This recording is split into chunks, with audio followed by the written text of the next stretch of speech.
Qué privilegio el que tenemos de ser parte de la escuela sabática.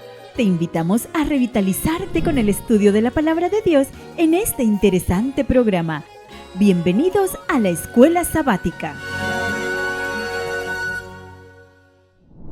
Buenos días, hermanos. A todos les saludamos en el nombre de Jesús. Contentos hoy, 30 de abril, terminando la última lección del mes de abril, ¿verdad? Estamos felices, la lección número 5 para este día.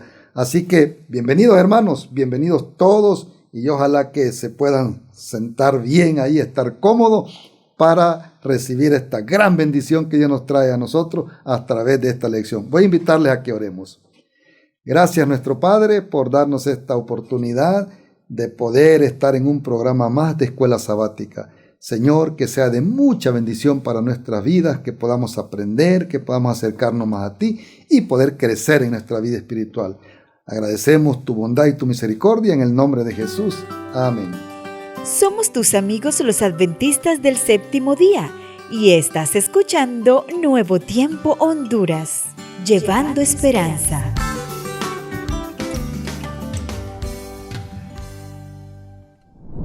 Y ahora voy a invitarles a que abramos nuestros signarios y busquemos el himno número 311, Cuando junte Jesús las naciones. Qué interesante himno, el cual vamos a cantar a continuación.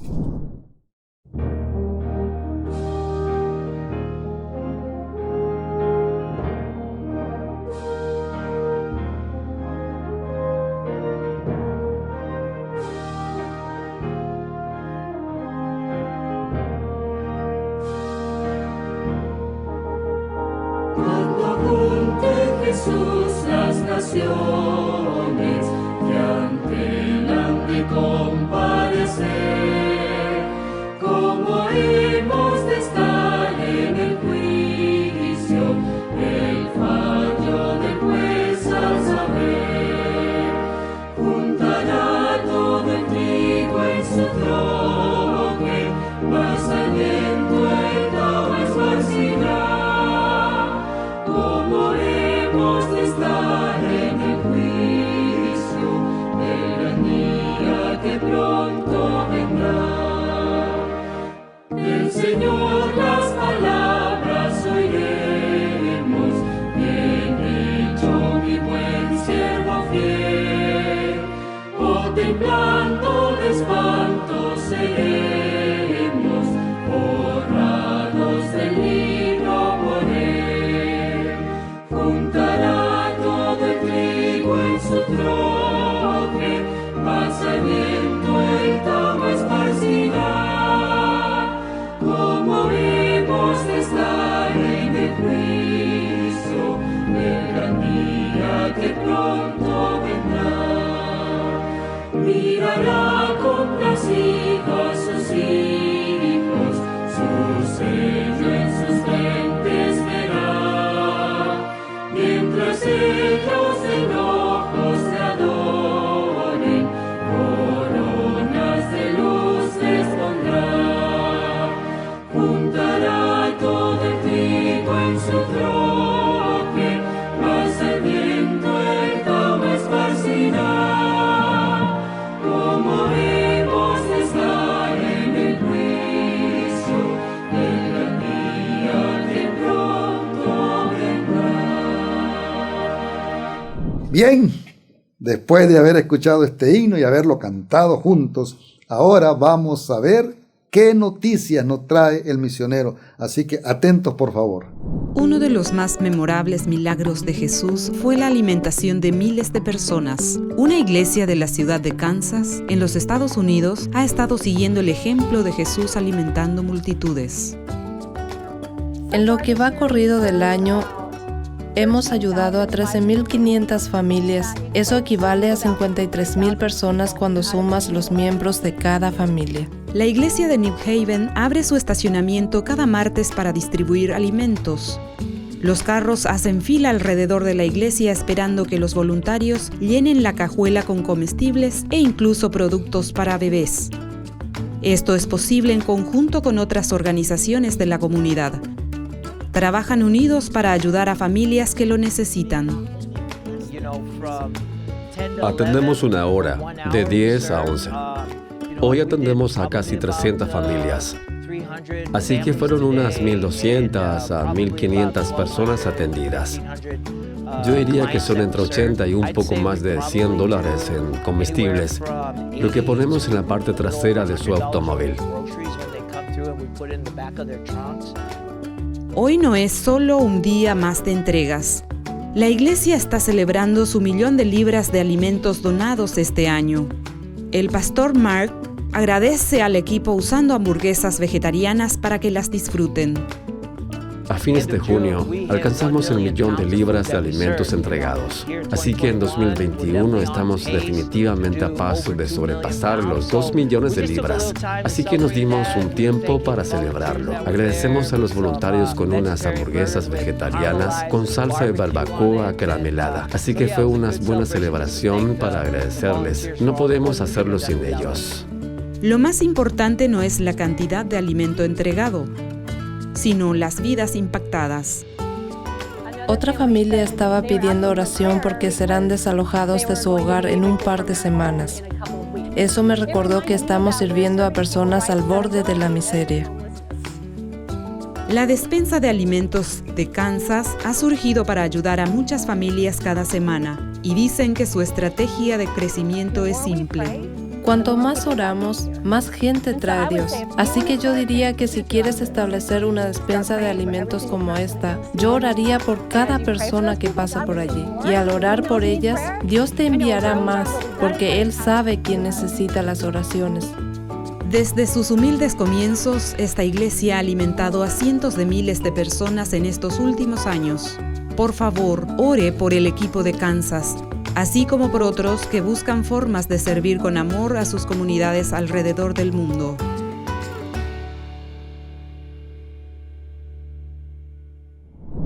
Y ahora llegó el momento de nuestros niños de la casa, nuestros niños del hogar, porque tenemos para ustedes hoy el Rincón Infantil. Pongan mucha atención.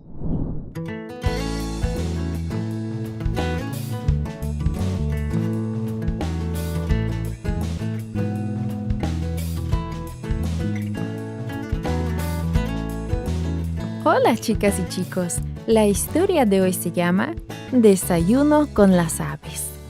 El versículo para memorizar está en Isaías capítulo 41, versículo 10, que dice: Yo soy tu Dios, te fortaleceré y te ayudaré. El mensaje es: Dios sabe lo que necesito, Él se preocupa por mí.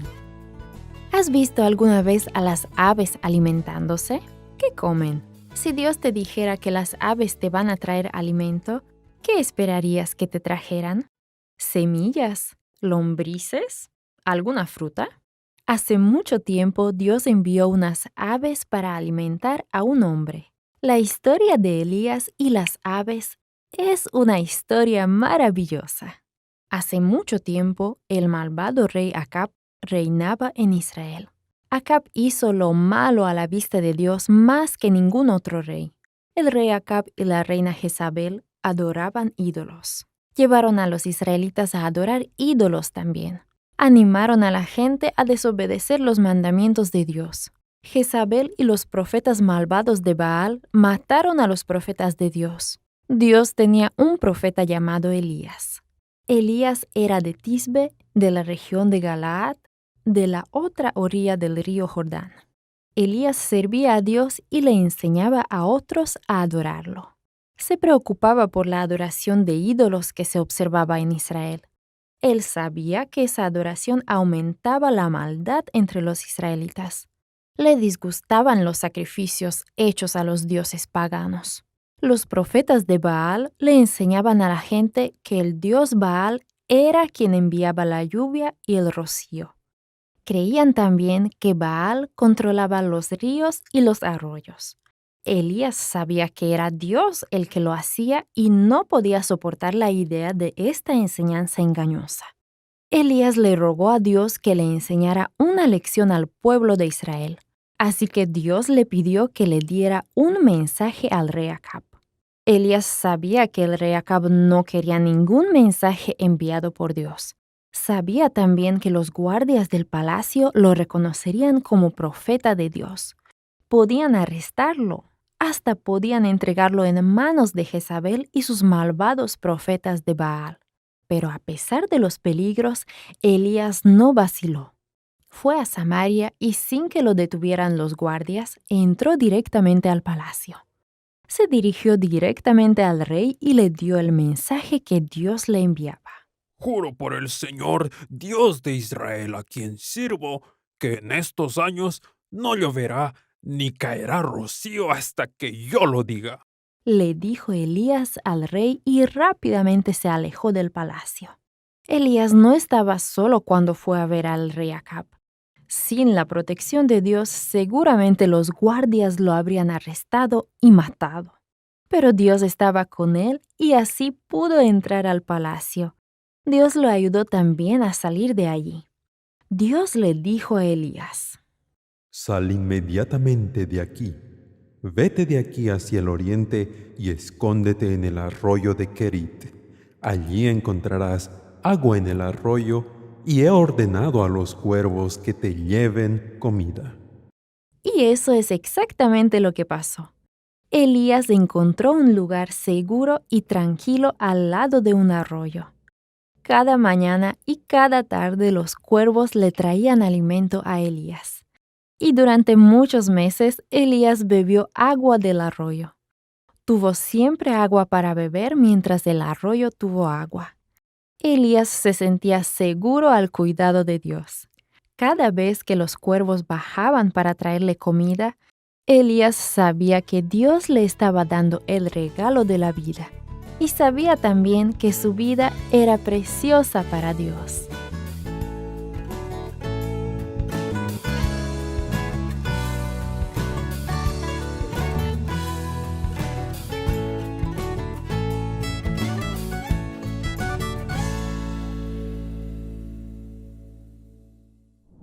Bien, y ahora pues vamos a lo que es el repaso de la lección que hoy tiene por título Todas las naciones y Babel. ¿De qué se trata? El pastor Bullón nos va a decir de qué se trata. Pongan mucha atención, hermanos.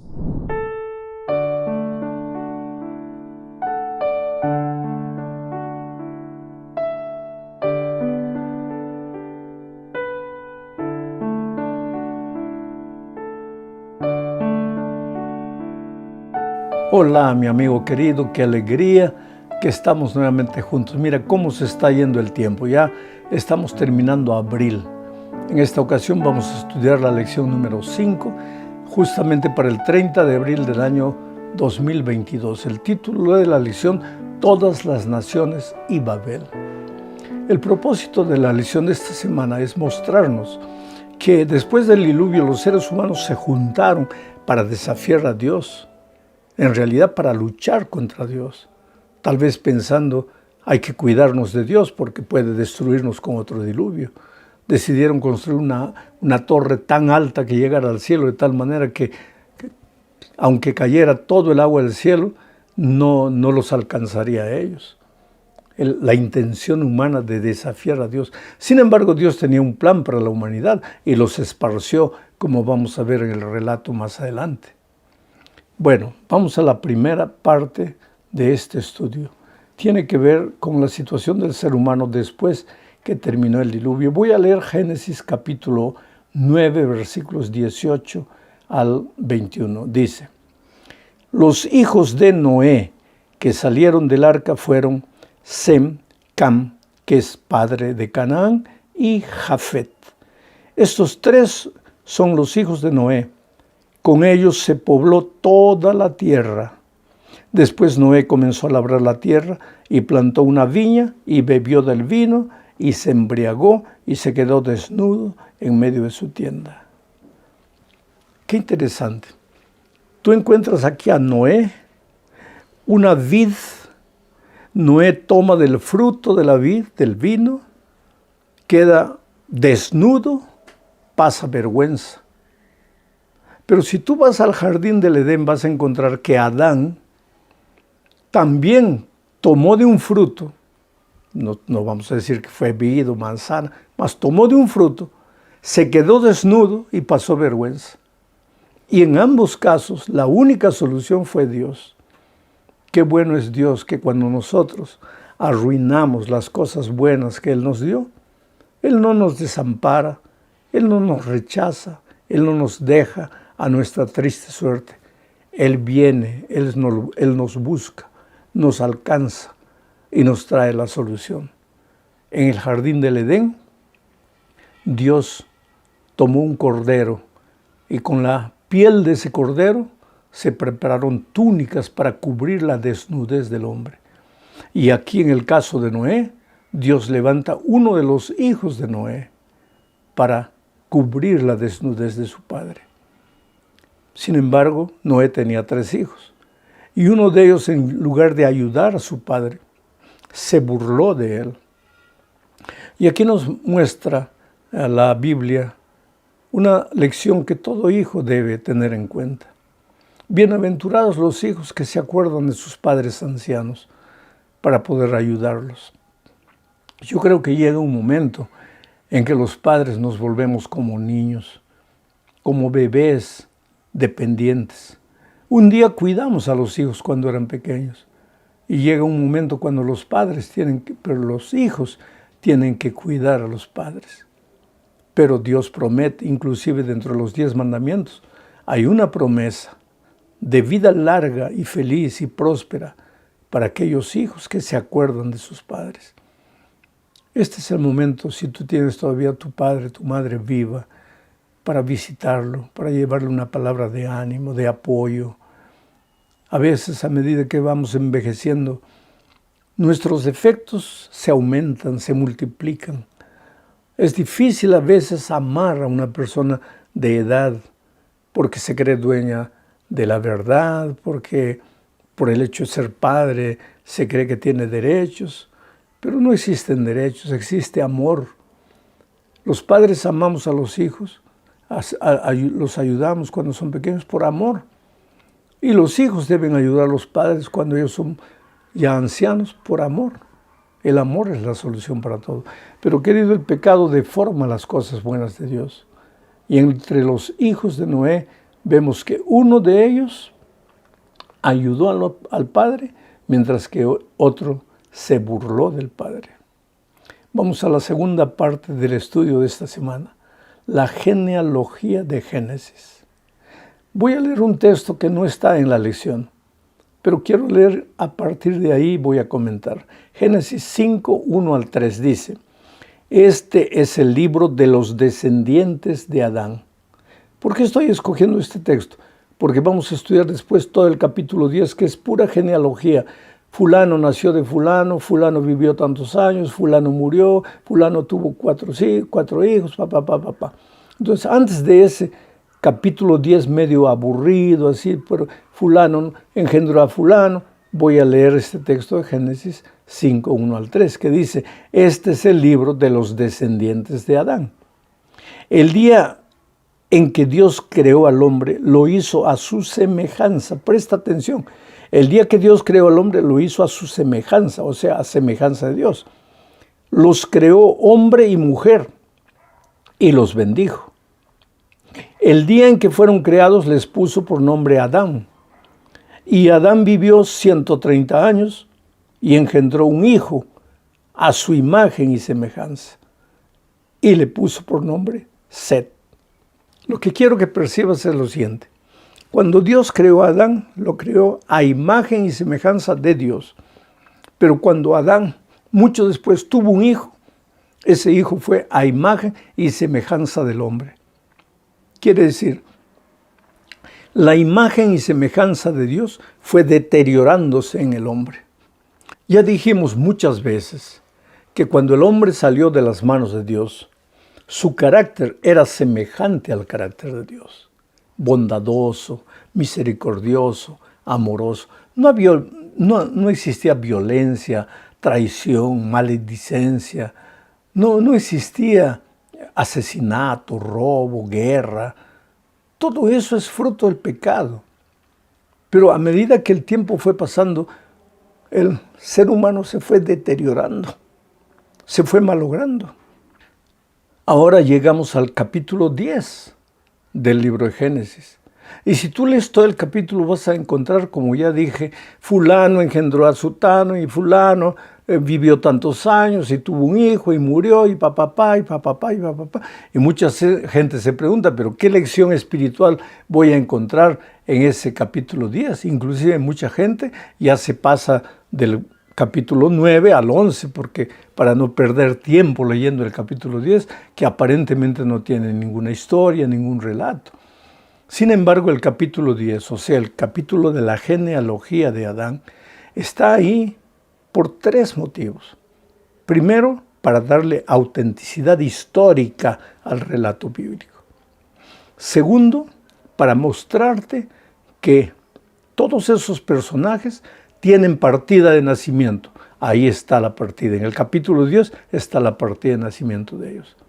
Y en tercer lugar, querido, porque a partir de ellos nosotros también podemos aprender lecciones preciosas para nuestra vida. Una cosa podemos percibir, que a medida que las generaciones van pasando, el ser humano va viviendo cada vez menos,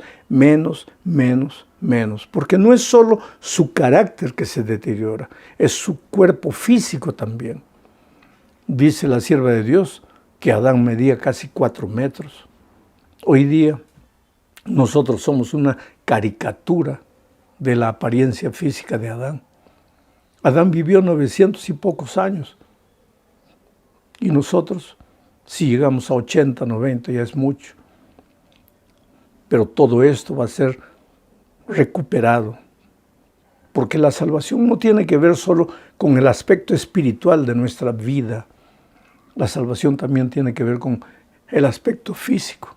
Por eso en la mañana de la resurrección, el cojo resucitará saltando. El ciego resucitará viendo. El que murió con cáncer resucitará completamente sano. Porque la salvación no es solo restauración espiritual, es también restauración física. Bueno, vamos ahora a la tercera parte del estudio de esta semana bajo el subtítulo de Una sola lengua. Y aquí nos remitimos al incidente de la Torre de Babel. Y para eso voy a leer Génesis capítulo 11, versículos 1 al 4. Dice: En la tierra todos tenían entonces una sola lengua y unas mismas palabras. Pero sucedió que cuando salieron de oriente, hallaron una llanura en la tierra de Sinar y se establecieron allí. Y se dijeron unos a otros: vamos a hacer ladrillos y a cocerlos en el fuego. Y los ladrillos les sirvieron como piedras y el asfalto les sirvió de mezcla, y dijeron: vamos a edificar una ciudad y una torre cuya cúspide llegue hasta el cielo. Hagámonos de renombre por si llegamos a esparcirnos por toda la tierra. En este texto que acabo de leer encontramos varias lecciones. Dios creó al ser humano con una sola lengua y con una sola raza.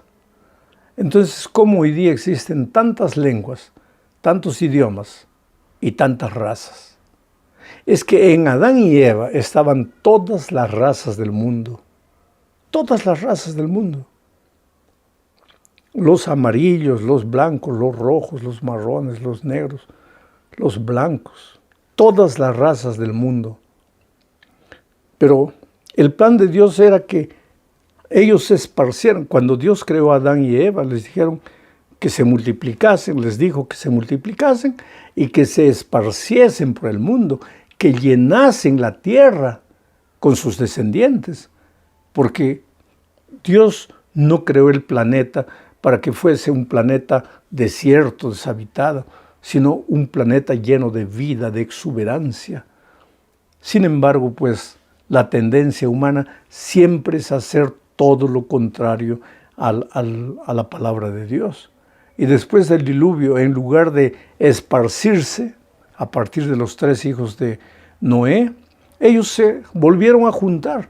Encontraron una planicie bonita, porque el ser humano siempre está buscando planicies, Cuando encuentras un terreno montañoso, huyes, te escapas, no quieres, y sin embargo allá en las montañas está la vida exuberante.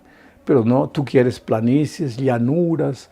Encontraron una llanura y comenzaron a construir una ciudad con una torre tan grande. Ellos dijeron que lleguemos al cielo. Un desafío a Dios. Interesante que este deseo nació primero en el corazón de Lucifer, cuando allá en el cielo quiso ocupar el lugar de Dios. Ahora, después del diluvio, ellos pensaban que podían desafiar a Dios.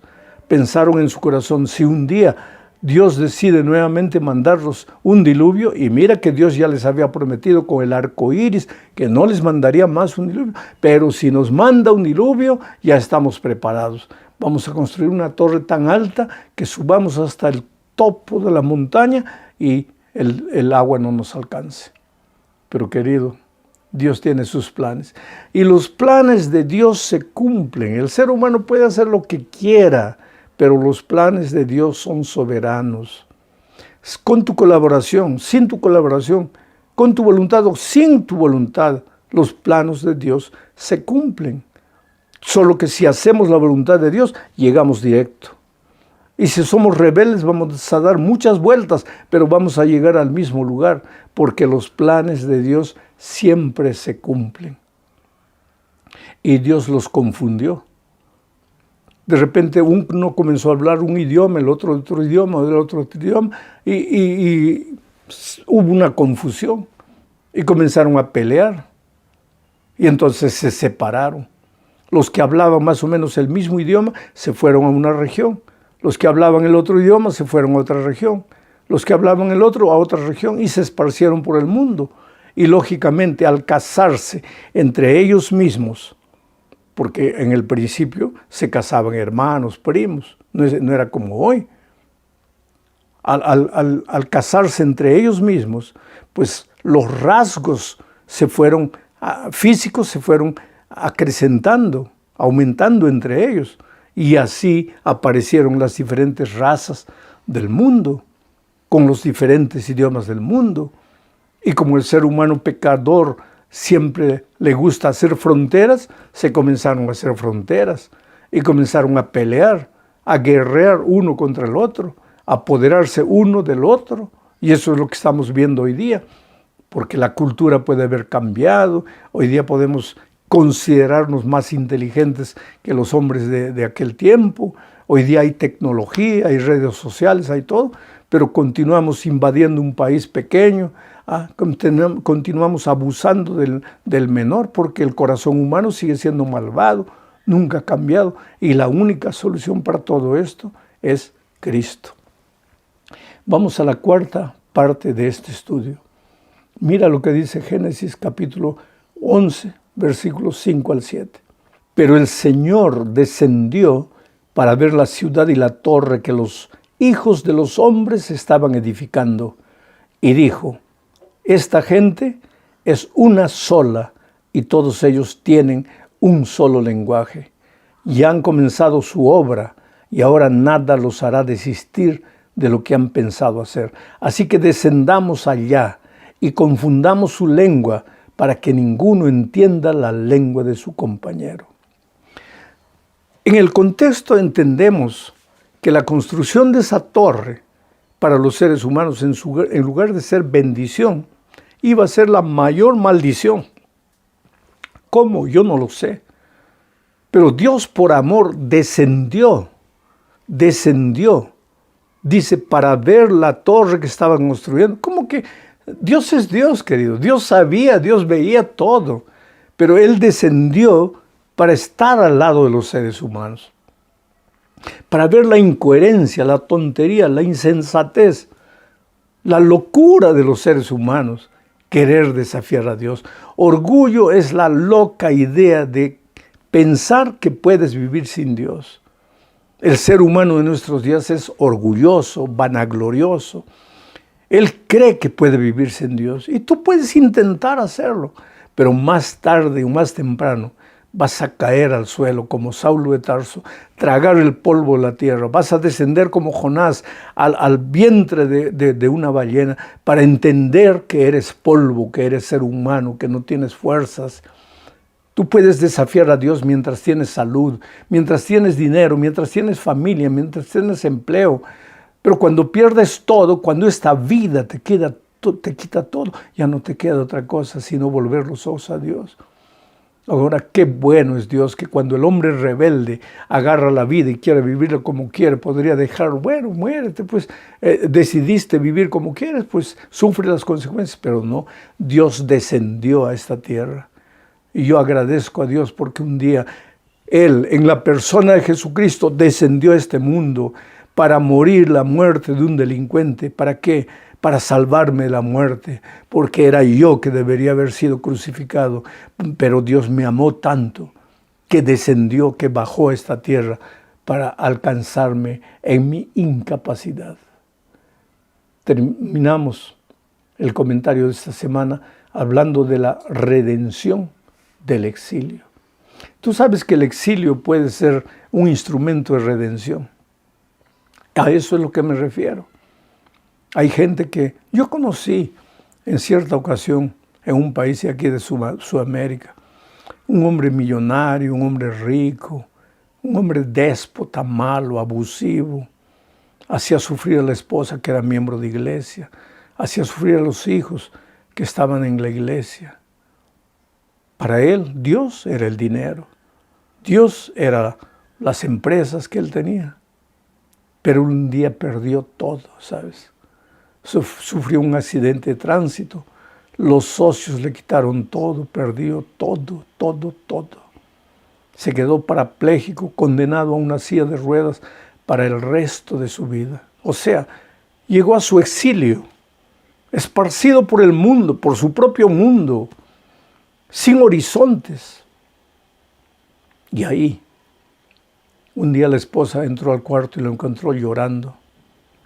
Y le preguntó, ¿qué te pasa? Y él le hizo una pregunta, ¿tú crees que Dios me puede aceptar? Y ella le dijo, claro que sí. Nunca había visto al esposo malo, cruel, incrédulo, hablar de Dios de esa manera. ¿Tú crees que Dios me puede aceptar? Claro que sí. Y dice, no, a mí Dios no me puede aceptar. ¿Por qué no? Porque cuando tuve todo, vida, salud, juventud, empresa, dinero, nunca me acordé de Dios. Lo rechacé. Y ahora que no tengo nada, que no valgo nada, que no soy nada, ¿tú crees que Dios me puede aceptar?